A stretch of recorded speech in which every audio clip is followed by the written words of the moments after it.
যেই ব্যক্তিরা নজর লাগায়া দেয়, যার নজরের কারণে একটা পেঁপে গাছের মধ্যে গত বছর পেঁপে ভালো আসে, এ বছর পেঁপে ফুল আসে পড়ে যায়। কেন রে? বা একজন ব্যক্তির নজর লাগছে কারণে পেঁপে ভালো করেও ধরে না। এমন ব্যক্তির নজর আছে না নাই? অনেক মা বাবারা চিন্তায় পড়ে যায়, এমন ব্যক্তি যদি আমার সন্তানের নজর লাগায়, ও রোগা হয়ে যাচ্ছে, এমন একটা হালাত আগে খাইতো এখন খায় না, ডে বাই ডে রোগা হয়ে যায়। এদের থেকে বাঁচার জন্য একটা দোয়া আছে, মদিনাওয়ালা নবী শিক্ষা দিয়া গেলেন। হ্যাঁ, এটাকে স্বাভাবিকভাবে নিবেন না। দেখুন, একজনের মুখের নজরের কারণে অথবা চোখের নজরের কারণে, মুখের কথার কারণে একটা সন্তান এমন একটা হালাতের মধ্যে পৌঁছে যায়, এটাকে স্বাভাবিকভাবে নেওয়া যাবে না। সুন্দর করে সমাজের মধ্যে চলাফেরা করে, আরামে আয়েসে চলাফেরা করে, পরিবার সুন্দরভাবে চালায়। স্বামী স্ত্রীর মধ্যে এত পরিমাণে মিল মহাব্বত হয়ে গেল, হঠাৎ করে একজন ব্যক্তির ভালো লাগে না। এরা এত ভালো চলে কেমনে? মাথা নষ্ট। নিজে জাদু করতে পারে না, জাদু করার জন্য বিভিন্ন কবিরাজের দরবারে দৌড়ায়, হিন্দুর দরবারে যায়, খ্রিস্টানের দরবারে যায়, বৌদ্ধ দরবারে যায়। স্বামী স্ত্রী ভালো চলে, পরিবারটাও সুন্দর চলে। দেখবেন সমাজে এমন ব্যক্তি আছে, নিজে তো ভালো কিছু করে না, অন্যে ভালো চলে হিংসার কারণে দেখতে পারে না। আছে না? না, নিজের চরকায় তেল লাগায় না, অন্য কি করলো, অন্য কেমনে চললো, এ চিন্তা। অথচ অন্যের নিয়ে চিন্তা না কইরা নিজের নিয়ে চিন্তা করলে তার জন্য বেশি লাভ হইতো, কিন্তু এটা করে না। দেখবেন কার ক্ষতি কেমনে করা যায়, তার পরিবারটা অনেক বড় হয়ে গেল, এই চিন্তায় সে পড়ে গেল, তার একটা জাদু করা লাগবে, একটা বান মারা লাগবে, তাকে দুনিয়া থেকে বিদায় করে দেওয়া লাগবে। সমাজের মধ্যে এমন ব্যক্তি আছে, মদিনাওয়ালা নবী জানায়া দিলেন, আমার যে উম্মতেরা কোনো গণকের দরবারে যায়, যেই গণক ভবিষ্যতের কথা বলে, ওই গণকের দরবারে যে উম্মত যায়, নবীজি কয়, আমার যে উম্মত কোনো জাদুকরের দরবারে যায়, ওর কাছে যাওয়া মানে আমি আল্লাহর পক্ষ থেকে জানিয়ে আসলাম, সে আমার একটাও মানে না, বরং সে কুফরি করে, অস্বীকার করে। আমি আল্লাহ তো হাদিসের মধ্যে, আমি নবী তো হাদিসের মধ্যে অনেক কিছু বান্দারে শিখাইয়া দিলাম, বিভিন্ন দোয়া, কিন্তু সে দোয়া পইরা মানুষের জন্য বরকতের দোয়া করে না, ও শুধু মানুষের পেছনেই লাগিয়া থাকে। মদিনাওয়ালা নবী কয়, যে গণকের দরবারে যায়, যে জাদুকরের দরবারে যায়, ও এমন হয়ে গেল, মনে হয় যেন আমি নবী আল্লাহর পক্ষ থেকে জানলাম, সব সে অস্বীকার করে ফেললো। এমন ব্যক্তি সমাজে আছে না নাই? আছে না নাই? জাদু করা স্পষ্ট লেভেলের কুফরি। সমাজের মধ্যে দেখো অনেক ব্যক্তি আছে, যে ব্যক্তি অন্যের ভালো দেখতে পারে না। এমন কি ছোট্ট একটা বাচ্চা আছে, ওই বাচ্চাটার প্রতিও বদনজর লাগায়, ওকে জাদু মারে, ওরে বান মারে, বিভিন্ন কবিরাজের দরবারে যায় তার পরিবারটারে ধ্বংস করে দেওয়ার জন্য। আমাদের সমাজের মধ্যে অনেকে আছে যারা হুজুরের দরবারে যায়, দেখবেন অনেক মা বাবা আছে পাগল পাড়া হয়ে যায়, ওই আমার সন্তানটা এতদিন ভালো করে খাইলো, এখন কেন খায় না? আমার সন্তানটা এতদিনে তো সুন্দর বডি ছিল, এখন কেন সুন্দর বডি তার নাই? এখন কেন সে বারবার ডে বাই ডে রোগা হয়ে যায়? এই চিন্তায় পরে কত মা বাবার চোখের মধ্যে বিন্দু মাত্র পরিমাণ মা বাবার ঘুম নাই। মা বাবার মনে বড় চিন্তা, আমার সন্তানটা কেন ডে বাই ডে রোগা হয়ে যায়? ও মারা, ও বাবারা, চিন্তা করার দরকার নাই। মদিনাওয়ালা নবী শিক্ষা দিয়ে গেলেন, সমাজের মধ্যে এমন ব্যক্তি আছে, যেই ব্যক্তিরা শুধু জাদুর কাজের মধ্যে নিমজ্জিত হয়ে যায়, যেই ব্যক্তিরা নজর লাগায়া দেয়, যার নজরের কারণে একটা পেঁপে গাছের মধ্যে গত বছর পেঁপে ভালো আসে, এ বছর পেঁপে ফুল আসে পড়ে যায়। কেন রে? বা একজন ব্যক্তির নজর লাগছে কারণে পেঁপে ভালো করেও ধরে না। এমন ব্যক্তির নজর আছে না নাই? আছে না নাই? ওই ব্যক্তির বাড়িতে আনবি না। গত বছর কাঁঠাল ধরছে অনেক ভালো, এবার কি জানি দেখছে, কি জানি কইছে, আল্লাহ জানে, এবছর কাঁঠাল পাকার আগে সব পুইসা যায়। এরকম আছে না নাই? পুরি বাপরে বাপ, এরে মানুষ এত ভয় পায়, কাজ ধরলে চাইতেও বেশি। এরকম ব্যক্তি আছে না নাই? দেখবেন তার জবান, তার মুখ খালি লেগেই থাকে। অনেক মা বাবারা চিন্তায় পড়ে যায়, ভাই এমন ব্যক্তি যদি আমার সন্তানের বদনজর লাগায়, ও রোগা হয়ে যাচ্ছে, এমন একটা হালাত আগে খাইতো এখন খায় না, ডে বাই ডে রোগা হয়ে যায়। এদের থেকে বাঁচার জন্য একটা দোয়া আছে, মদিনাওয়ালা নবী শিক্ষা দিয়া গেলেন। এটাকে স্বাভাবিকভাবে নিবেন না। দেখুন, একজনের মুখের নজরের কারণে অথবা চোখের নজরের কারণে, মুখের কথার কারণে একটা সন্তান এমন একটা হালাতের মধ্যে পৌঁছে যায়, এটাকে স্বাভাবিকভাবে নেওয়া যাবে না। মদিনাওয়ালা নবী হাসান এবং হুসাইন রাদিয়াল্লাহু তাআলা আনহুদেরকেও ঝাড়ফুঁক আমার নবী করেছেন। বুখারী শরীফের 3371 নম্বর হাদিসের বর্ণনা। হযরতে আব্দুল্লাহ ইবনে আব্বাস বলেন, কানান নাবিয়্যু সাল্লাল্লাহু আলাইহি ওয়াসাল্লাম ইউআউযুল হাসান ওয়াল হুসাইন। মদিনাওয়ালা নবী আল্লাহর কাছে প্রার্থনা কামনা করতেন, করে করে ঝাড়ফুঁক করতেন, হাসান এবং হুসাইনের সামনে ডাকতেন, সামনে বসাইয়া এদের উপরে ঝাড়ফুঁক করতেন আমার পয়গম্বর। আবার এদেরকে বলতেন, ওয়ায়াকুলু ইন্না আবাকুম, নিশ্চয়ই তোমাদের বাবা হযরত ইব্রাহিম আলাইহিস সালাতু ওয়াস সালাম ইউআউযু বিহা ইসমাঈল ওয়া ইসহাক। মদিনাওয়ালা নবী বলতেন, ও উম্মত, তোমাদের জাতির পিতা ইব্রাহিম, যেই জাতির পিতা ইব্রাহিম, উনার দুই সন্তান, একজনের নাম হলো ইসমাইল আর একজনের নাম হলো ইসহাক। এই দুইজনের উনিও সামনে আনতেন, সামনে বসাইয়া ওই দুইজনের উনিও ঝাড়ফুঁক করতেন। কি বলে ঝাড়ফুঁক করতেন? ইব্রাহিম নবী ঝাড়ফুঁক দিতেন ওনার ছেলেদেরকে, আর মদিনাওয়ালা নবী ওনার নাতিদ্বয়কে সামনে বসাইয়া ঝাড়ফুঁক করতেন কি বইলা। বুখারীর 3371 নম্বর হাদিস, নবীজি পড়তেন, আউযু বিকালিমাতিল্লাহিত তাম্মা মিন কুল্লি শাইতানিন ওয়া হাম্মা ওয়া মিন কুল্লি আইনিন লাম্মা। নবীজি সামনে বসাইতেন, হাসান এবং হুসাইনদের বসাইয়া নবীজি আল্লাহর দরবারে বলতেন, আউযু বিকালিমাতিল্লাহিত তাম্মা, ও আল্লাহ তোমার দরবারে আমি প্রার্থনা কামনা করি, আল্লাহ গো এই দুনিয়ার পৃথিবীর যত তোমার কালিমা আছে সব কালিমা দিয়ে আমি বললাম, আমার আল্লাহর এত কালিমা এটা কোনো ব্যক্তির সব জানা নাই। মদিনাওয়ালা নবী বলেন, দুনিয়ার যত কালিমা আছে সব কালিমা দ্বারা আমি তোমার দরবারে পানা চাই। কি থেকে পানা চাই? মিন কুল্লি শাইতান, সব শয়তানের শয়তানিয়াত থেকে আল্লাহ তোমার দরবারে পানা চাই। ও হাম্মা, ও আল্লাহ বিষাক্ত যত প্রাণী আছে, পোকামাকড় আছে, সব বিষাক্ত প্রাণী থেকে তোমার দরবারে পানা চাই। ওয়া মিন কুল্লি আইনিন লাম্মা, ও আল্লাহ দৃষ্টির বদনজর যাদের, কুনজর যাদের, এই সমস্ত ব্যক্তি দেখে আমি তোমার দরবারে পানা চাই। নবীজি হাসান হুসাইনদের সামনে বসাইয়া এই দোয়া পরে পরে আমার নবী নাতিদেরকে ফুঁক দিতেন। ও মা বাবারা, আপনিও যদি আপনার সন্তানদেরকে নিয়ে কবিরাজের দিকে না দৌড়াইয়া, ডাক্তারের কাছে না নিয়া, নবীজির হাদিসের উপরে আমল করে দোয়া কইরা ঝাড়ফুঁক দিতে পারেন, আপনার সন্তান রোগা হবে না। আপনার সন্তানের ডে বাই ডে সুস্থ করে গড়ে তুলবেন কে? চিন্তা নাই তো, দোয়া আছে, আউযু বিকালিমাতিল্লাহিত তাম্মা মিন কুল্লি শাইতানিন ওয়া হাম্মা ওয়া মিন কুল্লি আইনিন লাম্মা। আমার সাথে সবাই পড়েন, একবার করে পড়ে নেন। বাড়িতে গিয়ে হুজুরদেরকে বলবেন লেখা দেন, বাংলা উচ্চারণ সহ প্রয়োজন লিখে দেন, আপনি মুখস্থ করে নেবেন। আমার সাথে একবার পড়েন, আউযু, সবাই আউযু বিকালিমাতিল্লাহিত তাম্মা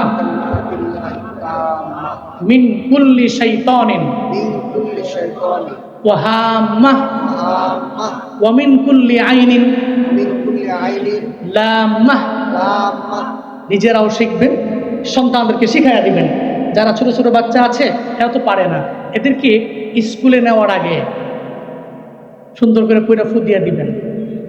নজর তো সত্য, নবীজি বলেছেন নাজরু হাক্কুন, আল্লাহ আইন হাক্কুন, সত্য তো। নবীজি বলেন তকদির, ভাগ্য পরিবর্তন করার পাওয়ার যদি দুনিয়ার কোনো ব্যক্তিকে দেওয়া হইতো, তাহলে বদ নজর যাদের লাগে, যাদের চোখ লাগে, মুখ লাগে, এই সমস্ত ব্যক্তিদের মাধ্যমে ভাগ্যেরও পরিবর্তন হয়ে যাইত। কত বড় কথা! এর মানে বদনজর সত্য, কিন্তু ভাগ্য পরিবর্তন তো কোনো ব্যক্তি করতে পারে না, এটা তো আল্লাহ করতে পারে। যদি কেউ করতে পারতো তাহলে বদনজর যে লাগায় ও করতে পারত। আল্লাহ আমাদের সবাইকে বদনজর থেকে হেফাজত করেন, জাদু বান টুনা থেকে হেফাজত করেন। আরো জোরে পড়েন আমিন। হযরতে আমির ইবনে রাবিআ রাদিয়াল্লাহু তাআলা আনহু, নবীর সাহাবী, উনি একদিন গমন করতেছিলেন এক জায়গায়। অতিমধ্যে যাওয়ার পথে হযরতে সাহাল বিন হুনাইফ রাদিয়াল্লাহু তাআলা আনহুর সাথে মুলাকাত হয়ে গেল। হযরতে সাহাল বিন হুনাইফ রাদিয়াল্লাহু তাআলা আনহু বড় নওজোয়ান যুবক মানুষ, গোসল করতেছেন। এমন একটা হালাতে সাহাল বিন হুনাইফ রাদিয়াল্লাহু আনহু এত সুন্দর ছিলেন, যুবকও ছিলেন। হযরতে আমের দেখার পরে কয়, সাহাল তুমি এত সুন্দর, জীবনে কোনোদিন তোমার মতো এত সুন্দর পুরুষ আমি দেখি নাই, এত তোমার ত্বক সুন্দর, গোসল করতেছো তুমি এত সুন্দর। এটা বলতে দেরি সঙ্গে সঙ্গে হযরতে সাহাল বিন হুনাইফ রাদিয়াল্লাহু আনহু জমিনের মধ্যে পড়ে অজ্ঞান হয়ে গেলেন। পরিবারের লোকেরা অবাক হয়ে গেল, কেন উনি হঠাৎ করে অজ্ঞান হয়ে পড়ে গেলেন।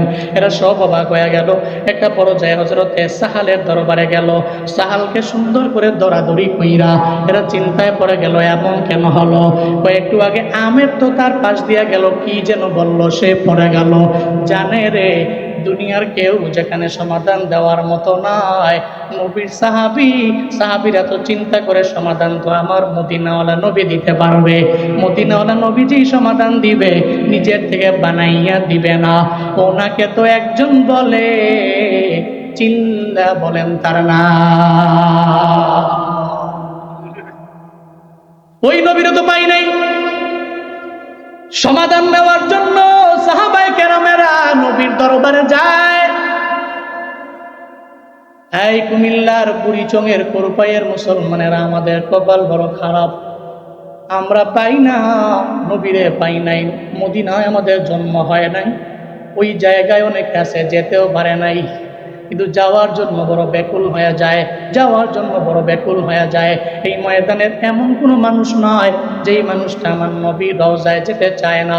চিন্তা করে নবীরা তো পাইলাম না, আমার মদিনাওয়ালা নবীরে আমি দেখলাম না, কিন্তু নবী রওজা শরীফের সামনে গিয়ে একটু সালাম দিতে পারলে আশেকদের মনের বাসনা পূরণ হয়ে যাবে, আশেকদের মনের বাসনা পূরণ হয়ে যাবে। এই ময়দান থেকে জুনায়েদ আল হাবিবের সঙ্গে একটু হাত বাড়াইয়া দেখাইবেন, কারা কারা মদিনায় যেতে চান, মক্কায় যেতে চান, আমার নবীর রওজায় যেতে চান। দুইটা হাত তুলে আমার আল্লাহকে দেখা। আল্লাহ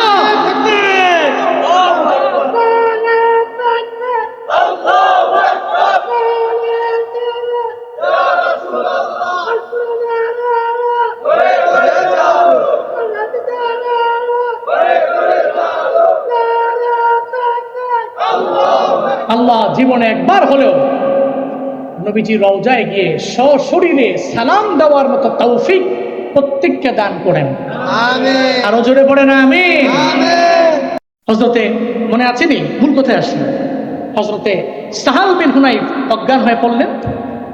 পরিবারের সবাই অবাক হয়ে গেলেন, আরে একটু আগে গোসল করতেছিল ভালো মানুষ, পরে অজ্ঞান হয়ে গেল, কারণ কি? আমের আসলো, কি জানি বললো, চলে গেল, উনি অজ্ঞান হয়ে পড়ে গেল। দৌড়ে মদিনাওয়ালা নবীর দরবারে নিয়ে গেল। জানে রে, আমার মদিনাওয়ালা নবীর সমাধান দিতে পারবে। দৌড়ে চলে গেল নবীর দরবারে, যায় কয়, পয়গম্বর আপনার সাহাবী সাহালে নিয়ে আসলাম। সাহাল চলে আসলো, সাহাল অজ্ঞান হয়ে পড়ে রইল। কেন হঠাৎ করে পড়ে গেল আমরা বুঝতেছিও না, জানতেছিও না কি কারণে হয়ে গেল, একটু বাঁচান না সাহাল, একটু বাঁচান না। মদিনাওয়ালা নবী কয়, কার ব্যাপারে সন্দেহ করো আমার জানাও, কার ব্যাপারে সন্দেহ করো আমার একটু বলো না। কয়, সন্দেহ করি আমেরের ব্যাপারে। আমের তো যাইতেছিল, কি যেন বলল, সঙ্গে সঙ্গে বলার পরে হযরতে সাহাল পড়ে গেল, অজ্ঞান হয়ে গেল। নবীজি আমেরে ডাকলেন, আমেরে ডাইকা বলে, রে আমের, তুমি যে অন্য একটা ব্যক্তিকে বললা, তোমার একটা ভাইরে দেখার পরে বললা এত সুন্দর ত্বক, এত সুন্দর ত্বক আমি জীবনে কোনোদিন দেখি নাই, এত সুন্দর পুরুষ আমি জীবনে কোনোদিন দেখলাম না, এটা কেন বলো? তুমি কি চাও তোমার মুখের কারণে আরেকটা ব্যক্তি মারা যাক? তুমি কি চাও তোমার মুখের কারণে তোমার আরেকটা ভাই কষ্ট পাক? তুমি কি চাও তোমার মুখের কারণে আরেকটা ভাইয়ের অনেক বড় ক্ষতি হয়ে যাক? অবশ্যই তুমি চাও না। মায়ার নবী জানিয়ে দেয়, ও আমের, জীবনে কোনোদিন যদি ভালো কিছু দেখতে পাও তাহলে তুমি সঙ্গে সঙ্গে বরকতের দোয়া করে দিবা, বরকতের দোয়া করে দিবা। জীবনে কোনোদিন বলবা না হাই এত সুন্দর, এটা বলবা না, বরং মাশাআল্লাহ বলো, বরং আলহামদুলিল্লাহ বলো, বরং বারাকাল্লাহ বইলা জানায়া দাও। নবীজির হাদিস থেকে শিক্ষা আছে আমাদের জন্য। আমরা দেখবেন মাঝে মাঝে আমাদের ফসলাদি ভালো হয় না, চিন্তায় পড়ে গেলাম। এই ব্যবসায়ীরা, আপনার দোকানের মধ্যে গত 2 মাস ভালো চললো, এই রানিং মাসের মধ্যে ভালো চলে না। আপনি অবাক হয়ে গেলেন, গত 2 মাস ভালো চলে, এই মাস কেন ভালো চলে না? একটা কম্পিউটারের দোকানের মধ্যে যাবেন, ওখানে যাইয়া একটা কাগজের মধ্যে লিখবেন, একটার মধ্যে লিখবেন মাশাআল্লাহ, আরেকটার মধ্যে লিখবেন আলহামদুলিল্লাহ, আরেকটার মধ্যে লিখবেন বারাকাল্লাহ। এই তিনটা বাক্য যদি সুন্দরভাবে আপনার দোকানের মধ্যে লাগাইয়া দিতে পারেন, যেই ব্যক্তি দেখলেই মুখ লাগে, যেই ব্যক্তির চেহারা দিয়ে তাকাইলে ওই দোকান ধ্বংস হয়ে যায়, ওই পেঁপে ধ্বংস হয়ে যায়, ওই লাউ ধ্বংস হয়ে যায়, ওই আমের গাছ ধ্বংস হয়ে যায়। সে যখন দেখবে সঙ্গে সঙ্গে পড়বে মাশাআল্লাহ, সে যখন দেখবে সঙ্গে সঙ্গে পড়বে আলহামদুলিল্লাহ, সে যখন দেখবে সঙ্গে সঙ্গে পড়ে নিবে বারাকাল্লাহ। আপনার দোকানের মধ্যে গজব নামবে না। ওই যে বারাকাল্লাহ লেখলেন, একজন ব্যক্তি পড়লো আর তিনি বলল আল্লাহ তোমার ব্যবসায় বরকত বাড়ায়া দেখ। একটা ব্যক্তি পড়লো আলহামদুলিল্লাহ, মানে রবের প্রশংসা করলো, ওই দোকানের মধ্যে আর গজব নামবে না। একজনের মুখের কারণে আপনি ধ্বংস হয়ে যাবেন না। যদি বারাকাল্লাহ লেখা রাখতে পারেন, মাশাআল্লাহ লেখা রাখতে পারেন, আলহামদুলিল্লাহ লেখা রাখতে পারেন, আল্লাহ পাক বরকত দিতে পারে কি পারে না? মদিনাওয়ালা নবী বললেন, আমের, তোমার ভাইরে দেখছো কেন বরকতে দোয়া করলা না? তোমার ভাইরে দেখার পরে কেন তুমি বললা ভাই তুমি এত সুন্দর, জীবনে কোনোদিন আমি তোমার মতো এমন ত্বক দেখি নাই।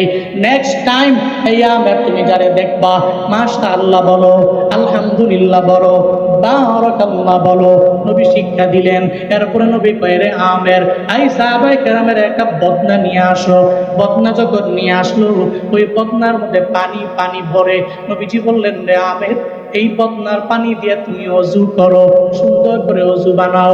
বদনার পানি দিয়ে অজু বানাইলেন, এরপরে ওই পানির কিছু পানি অবশিষ্ট রইল। নবী কয়, সাহাবায়ে কেরাম, হযরতে সালের উপরে ওই বদনার বাকি পানিটুকু তোমরা ছিটায়া দাও, হযরতে সালের উপরে ছিটায়া দাও। নবী বললেন, সাহাবায়ে কেরামেরাও করলেন, হযরতে সালের উপরে ছিটায়া দিলেন। আমার মাওলার কুদরত, একটু আগেও যে সাহাল কথা বলতে পারে না, অজ্ঞান হয়ে গেল, একটু আগেও যে সাহাল কথা বলতে পারে না, এমন হালাত হয়ে গেল। ওই পানিটা ছিটায়া দিতে দেরি হয়, আমার মাওলার কুদরতে সঙ্গে সঙ্গে সাহালের জ্ঞান ফিরতে দেরি নাই। এই জন্য এখান থেকে আমাদের আপনাদের জন্য সবার জন্য একটা শিক্ষা আছে। যদি মনে করেন কেউ দেখলেই নজর লেগে যায়, এই ব্যক্তির দেখলেই নজর লাগে, তার দৃষ্টিটা কুদৃষ্টি হয়ে যায়, তাকে ডাকবেন, তারে বলবেন, ভাই আপনাকে একটা বদনার মধ্যে পানি দিলাম অথবা একটা মগের মধ্যে পানি দিলাম, আপনি পানি দিয়ে অজু করে একটু পানি বাকি রাখবেন। উনি অজু করবে আর ওই পানি আইনা আপনার ছেলের উপরে নজর লাগলে ছেলেরে খাওয়াইয়া দিবেন, আপনার মেয়ের উপরে নজর লাগলে মেয়েরে খাওয়াইয়া দিবেন, আপনার যেই সন্তানের উপরে নজর লাগবে ওই সন্তানটারে সুন্দর করে খাওয়াইয়া দিবেন। আমার মদিনাওয়ালা নবীর হাদিসে শিক্ষা, ওই ব্যক্তির যত বড় বদনজরওয়ালা হোক, যত বড় কুনজরওয়ালা হোক, যত বড় কুদৃষ্টি দেনেওয়ালা হোক, আপনার সন্তানের উপরে পড়বে না। আমার আল্লাহ সব কুদৃষ্টি থেকে বাঁচায় দিবে। কোন সুবহানাল্লাহ, বাঁচায়। এই জন্য নবীর হাদিস থেকে পেলাম জাদু, বান, টুনা, কুদৃষ্টি এগুলা থেকে আমরা বাঁচতে পারি। কেমনে বাঁচতে পারি? আমরা কুদৃষ্টি থেকে বাঁচতে পারি দোয়ার মাধ্যমে। আউযু বিকালিমাতিল্লাহি তাম্মা মিন কুল্লি শাইতানিন ওয়া হাম্মা ওয়া মিন কুল্লি আইনিন লাম্মা। আল্লাহ আমাদের সবাইকে জাদু, বান, টোনা, কুদৃষ্টি, কুনজর থেকে সবাইকে হেফাজত করেন। আরো জোরে বলেন আমিন।